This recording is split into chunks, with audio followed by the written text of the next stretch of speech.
Dream on, dream on for a better day. Dream on, dream on for a better day. Dream on, yeah, for a better day. Yeah, dream on, yeah. This Andre Wade was just released. Come to just reminisce about some things that has taken place, not so much in my life, but in so many lives of people that's been incarcerated. Good afternoon to you, baby boy.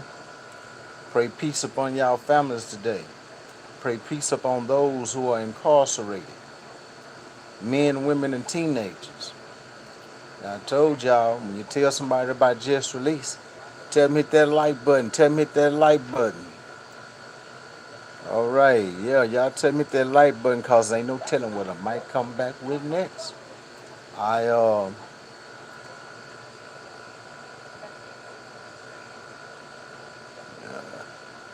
right, tell them next.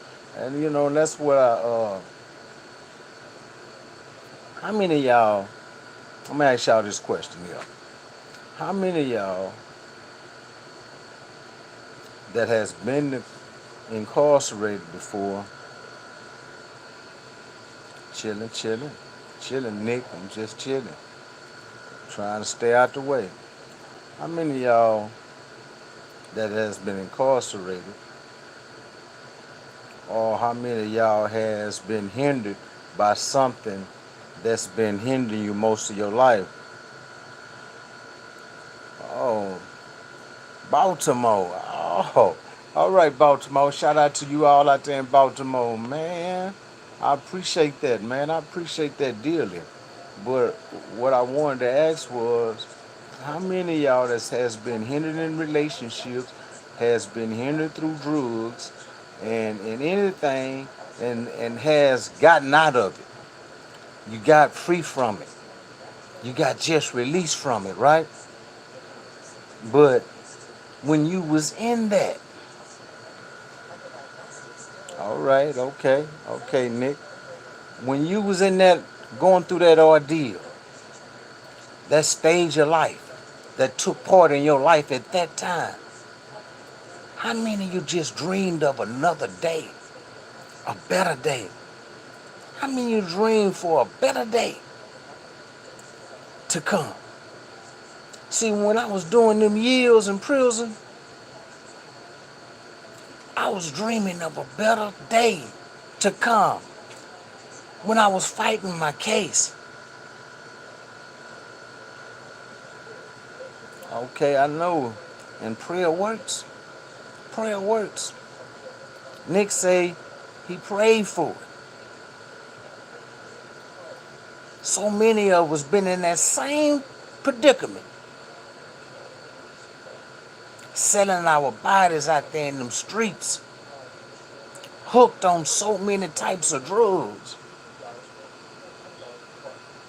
had so many years of prison time that you couldn't see a better day. You thought that day was never gonna come, but you didn't give up because you know a better day was coming. A better day was coming because you stayed prayed up. You always kept that faith. So when they told me that I had made parole,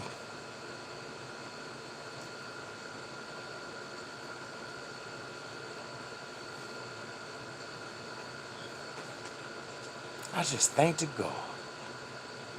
I thank to God, man.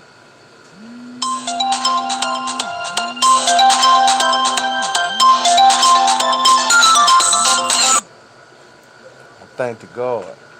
20 some years. And a better day came. A better day came. And see, it didn't come right then.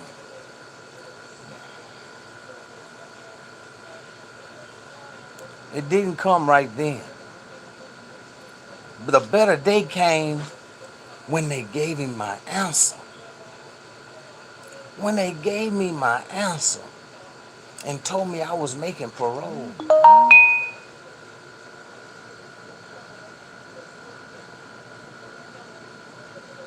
I was so happy. I was so happy and I was so thankful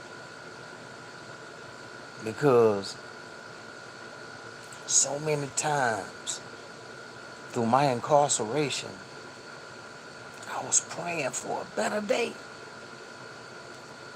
I was dreaming of a better day.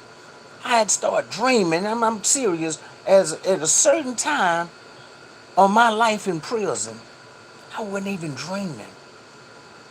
My dreams was black. And before he must gotten my answer, I was dreaming. I was dreaming, people. I was dreaming. I was dreaming that a better day was finna come for me. And I thanked God. I thanked God because I remember when a friend of mine that I was incarcerated with on several units, me and him had lived the life of the streets in prison, doing so much that wasn't right.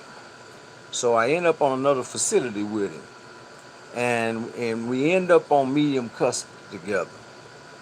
And when I finally gotten to back got my custody back to minimum, something took place in my life that took a change. So I had started bettering myself. It's so much I had left alone, characters and all, so much that just wasn't right in my life I left alone.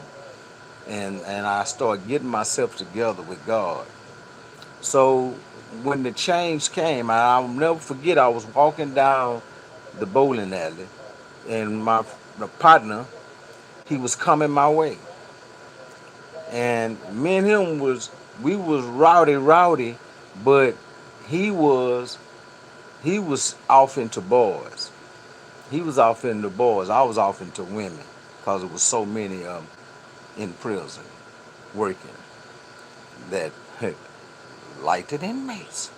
So I seen him, right? And he told me, he said, "Hey, Dre, look out, Dre, dog." He said, "Hey, man, them people, man, gave me a set off, man." I say, "Yeah." I say, "Well, sure, I'm coming up, man. I ain't gonna get no set." He said, "Yeah, they gonna do you just like they did me." I say, "No, they ain't gonna do me just like they did you because, see, you ain't changed. You ain't changed, homie." I said, "You still doing some of the same things I don't do. I don't do them anymore. I just gave them up." So I had to sacrifice something. I had to give up something in order for God to truly hear my prayers. I had to give up something. So I gave it up. And sincerely, God knew I gave him up. It didn't matter what man thought. And see, you know what I told him? I told him, "See, I got the best parole lawyer." So he went to naming some names of men and women, right? Lawyers, parole lawyers. I say, "No, I ain't got none of them." I say, "I got God." I say, "I got God." That's what I told him. That's my parole officer. And I was given parole. When all them days I was dreaming of a better day.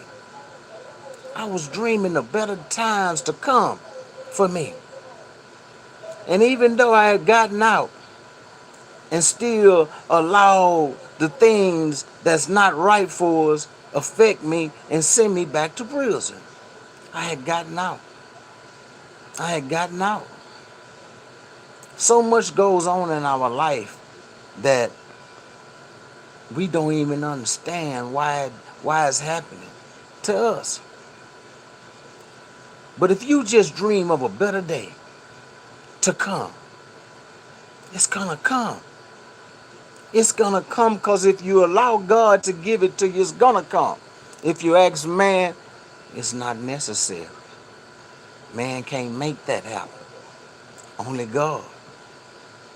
See, if you're in a situation right now where your relationship is bad, where you are hindered by drugs or you are hindered by bad influence of people among you, pray for a better day to come.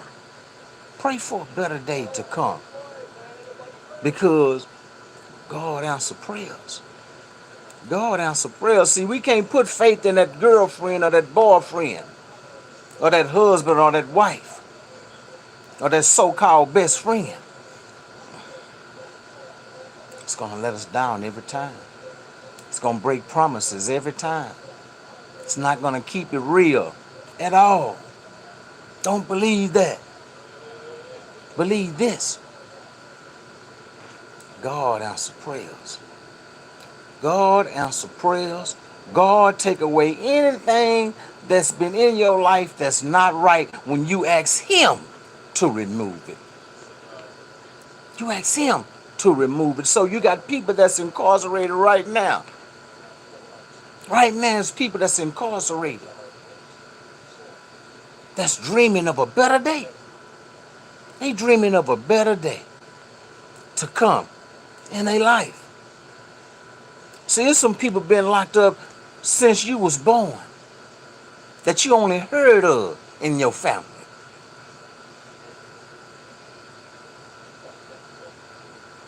And you might be 25 or 30.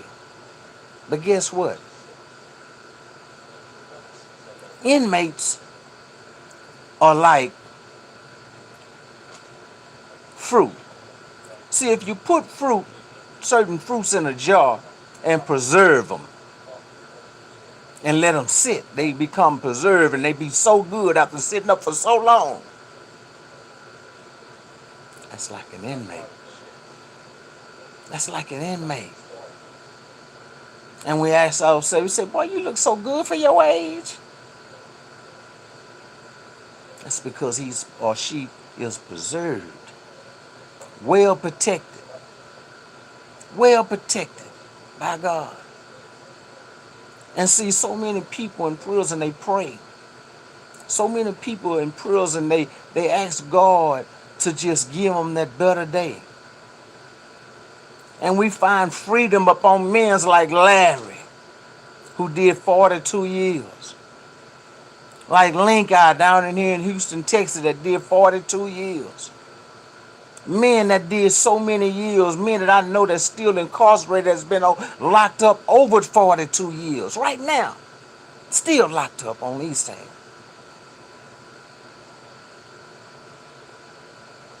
Who I never forget.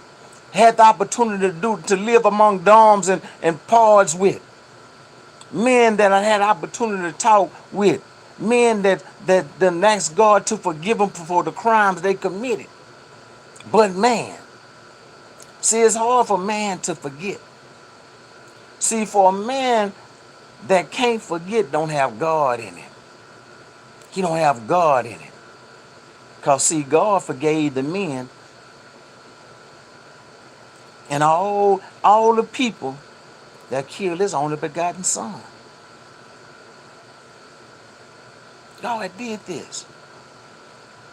He forgives. He forgave so many people of so much. You don't think he'll forgive you? You are at that point of being forgiven.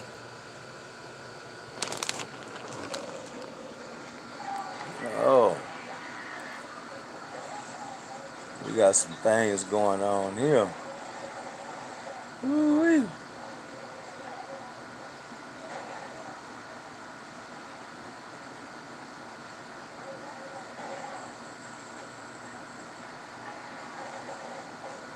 It's bad. It's bad. It's King of New York. This King of New York, boy, it's bad, y'all. You still watching that. But a time gonna come in our life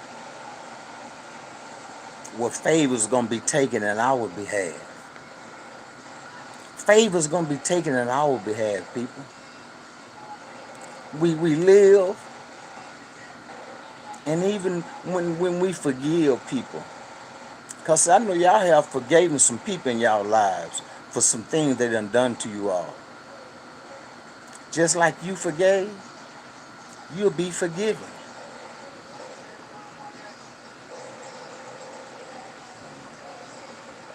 All right. Hey there. All right,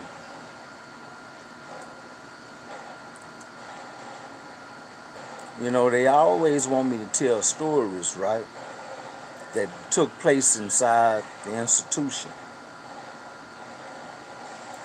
I'm gonna tell you a story that took place in my life, and it was a time that brought change upon me.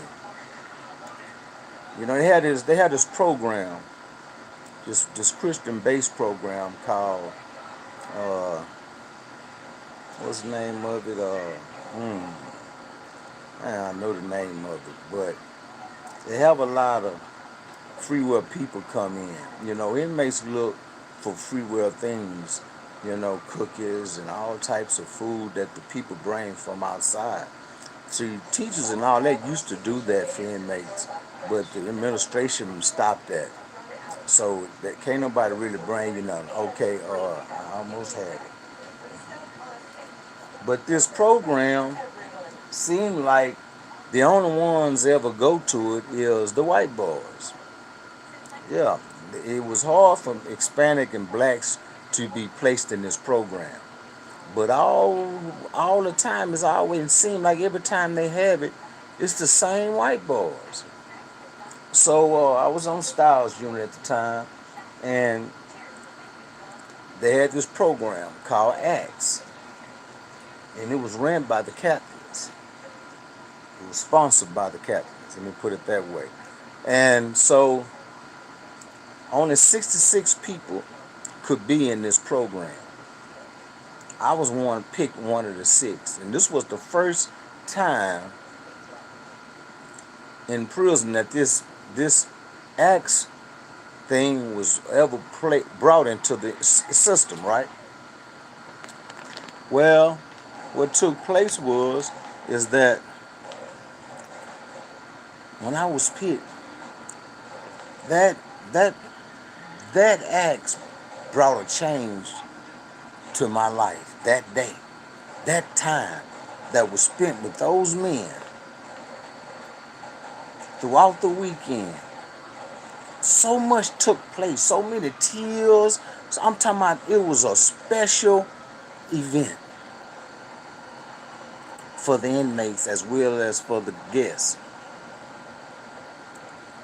You see, I can come in here or come on this video on a daily basis and tell you how I seen, not heard, of boys not making it in prison. Some of your sons, some of your daughters did not make it in prison. And I don't mean got killed, I mean got punked,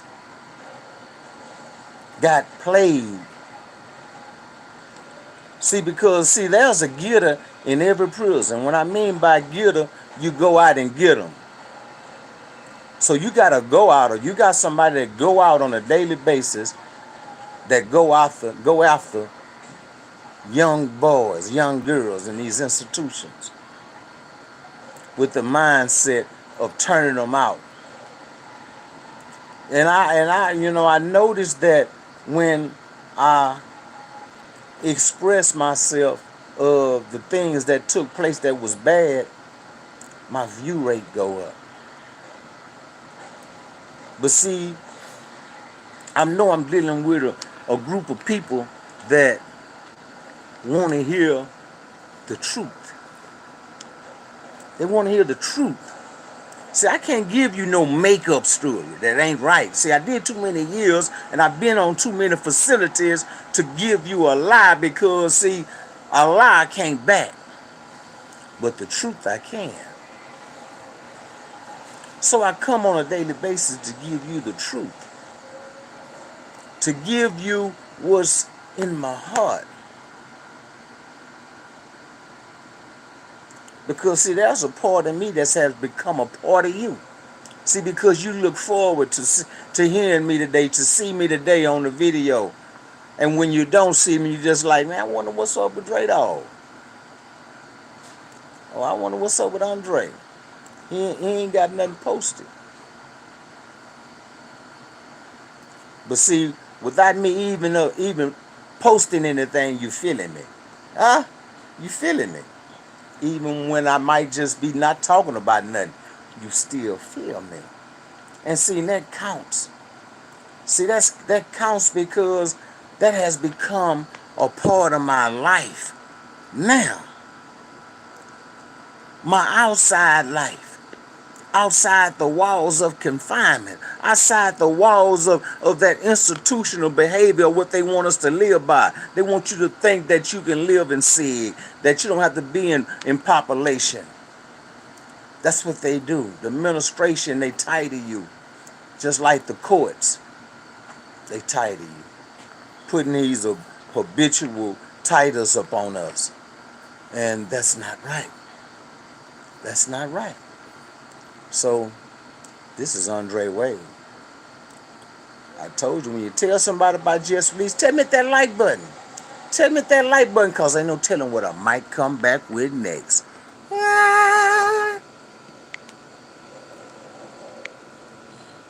Hey!